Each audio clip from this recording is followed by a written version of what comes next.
Chamber of commerce પ્રમુખ હાલના હતા, તમે કબજો લીધો, આખો મુદ્દો શું છે? 2 મિનિટ. અત્યારે જે Porbandar chamber of commerce and ઇન્ડસ્ટ્રીઝની ટ્રસ્ટીઓની મિટિંગ હમણાં જ પૂરી થઈ છે. છેલ્લા 30 વર્ષથી આ અમારી ટીમ સક્રિય છે.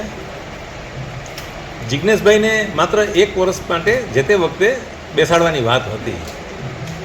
એ દરમિયાનમાં અમે એને કીધું હતું કે ભાઈ આપણે જે ચેરિટી કમિશનમાં જે ફેરફાર રિપોર્ટ છે એ પણ મૂકવા જોઈએ, બધી વિધિ જે નિયમ મુજબ બંધારણ જે છે ચેમ્બરનું એ મુજબ ચાલવું જોઈએ. છેલ્લા 5-7 વર્ષથી અમે એમને કહેતા હતા કે બંધારણ મુજબ ચાલો.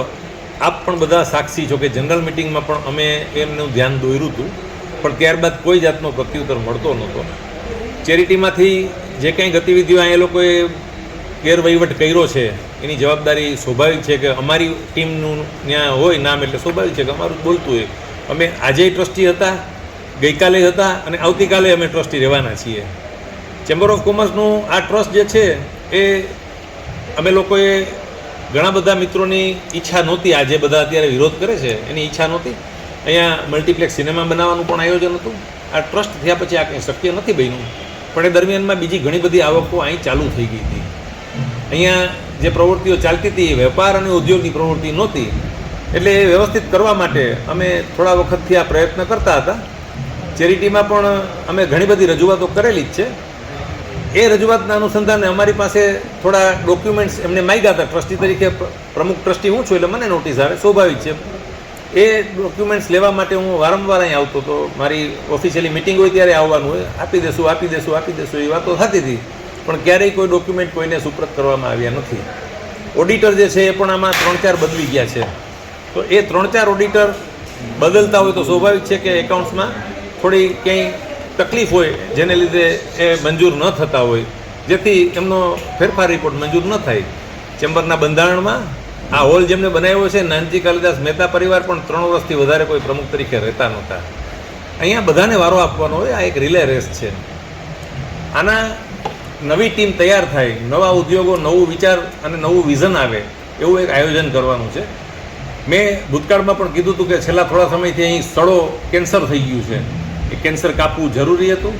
આ બધા મિત્રોની મહેનતથી અને મદદથી એ કેન્સર અમે કાપવામાં સફળ થયા છે. ખાસ કરીને આજે તમે કબજો કઈ રીતે લીધો? પોલીસમાં રજૂઆત કરી પછી કઈ રીતે? સવારે ગઈકાલે અમે લેખિતમાં રજૂઆત કરી હતી કે રવિવારે અમારે ટ્રસ્ટીઓની મિટિંગ અહીં છે આપણે, તો અમે આવશું. પણ અમે સવારે આવ્યા ત્યારે કર્મચારીઓને અહીંથી હાંકી કાઢવામાં આવ્યા હતા. ચેમ્બરમાં કોઈ હતું નહીં, લોક હતો દરવાજો. એટલે અમે પોલીસ સ્ટેશને જઈને રજૂઆત પણ કરી કે ભાઈ આ ચેમ્બરનો દરવાજો અમને ખોલી દો, કે જેથી કરીને અહીંયા અથવા તો જે કંઈ હાજરીમાં, પંચની હાજરીમાં આપણે કાર્યવાહી કરીએ. એ બધી પ્રયત્નો ચાલતા હતા. એ દરમિયાનમાં કુદરતી અમને ક્યાંકથી ચાવી મળી ગઈ. જે કર્મચારી પાસે એક હતી એને બદલે એક બીજા કર્મચારી પાસે પણ નીકળી. આમ તો અમને ખ્યાલ નહોતો, પણ હતી એમની પાસે. એટલે એ ચાવી મેળવી અને એમણે અમને ખોલી આપ્યું અને અમે આ નિયમ મુજબની કાર્યવાહી, આજ પહેલી મિટિંગ અમારી ટ્રસ્ટીઓની થઈ ગઈ છે. એમાં જે કાંઈ રિઝોલ્યુશન ને જે કાંઈ નીતિ નિયમોને જે છે એને અનુસંધાને બધી જ કાર્યવાહી આજરોજ અમે કરી લીધી છે. બધા જ મિત્રોને અમે ખાતરી આપીએ છીએ કે નિયમ મુજબ, બંધારણ મુજબ અને નીતિમત્તા મુજબ તમામ વેપાર ઉદ્યોગના પ્રશ્નોની અહીં રજૂઆત કરવાની બધાને તક મળશે. ભવિષ્યમાં વ્યવસ્થિત આને હજુ પણ કરવાનું જ છે. આ ચેમ્બર ઓફ કોમર્સ છે એ કંઈ એક દિવસ માટેનું નથી અથવા તો કાયમી કોઈ નથી. અહીંયા વ્યવસ્થિત ટીમ ગોઠવવામાં આવશે. નવું યુવાન ધન જેને કહેવાય કે જેની પાસે વિઝન છે, જેની પાસે ભણતર છે, એમને અગ્રતા આપશું. નવા ઉદ્યોગો આવે એ માટે રાજકીય સરકાર સાથે પ્રમુખની ચૂંટણી કે પ્રમુખ સહિતના જે હોદ્દેદારો એના માટે શું નિર્ણય લેવાશે?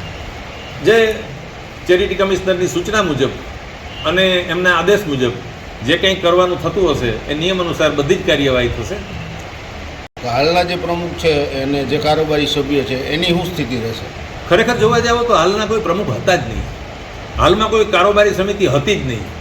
આ તો હું, ફૂઈ અને રતનીઓ બધા 2 ભાઈઓ હોય સગા, એમાં એના મામા હોય, પાછા એના ભાણેજ આવે, એના વેવાય આવે. આ આખું એક કૌટુંબિક યાત્રા હતી. એટલે કૌટુંબિક યાત્રાઓને શું છે મિસગાઈડ કરી અને એનું મિસમેનેજમેન્ટ અહીં થઈ રહ્યું હતું.